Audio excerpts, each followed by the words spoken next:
வாழ்க்கை அவார்டு கொடுத்தாங்க. வாழ்க்கை அவார்டு வாங்கினோடனே கொஞ்சம் ஆண்டு போயிட்டார், மனுஷன் ஆண்டு போயிட்டாரு. வீட்டுக்கு போனேன், ஒரு பெரிய மாலை தூக்கிட்டு போனேன். தனியாக மாடியில் ரூம் உட்காந்துருந்தாரு.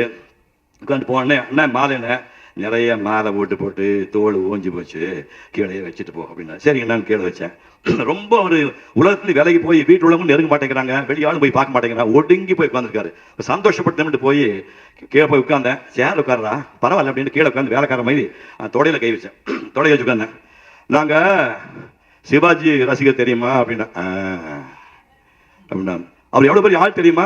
சொல்லு, தெரிஞ்சுக்கிறேன். நான் எங்க ஆளு ஒரு சிற்பியா நடிப்பார் படத்துல, வானத்தை மட்டும் மழை செய்தாலும் வைய மதுர பாடம் கடல் எடுத்து விடுங்களாலும் ஒப்ப மாட்டேன். டேய், நல்லா இருக்கிற டயலாக், எந்த படம்டா? கிழிஞ்சது போ, நீங்க நடிச்ச படம் தான். என்ன படம் அது? வணங்காமுடி. வசனம் நல்லா இருக்கடா, யாரா எழுதுனது? ஏக்க வேணா இந்த அளவுல நீ ஏன்டா படிச்ச? நீ சமைச்ச வேணா, சாப்பிட்டவன்.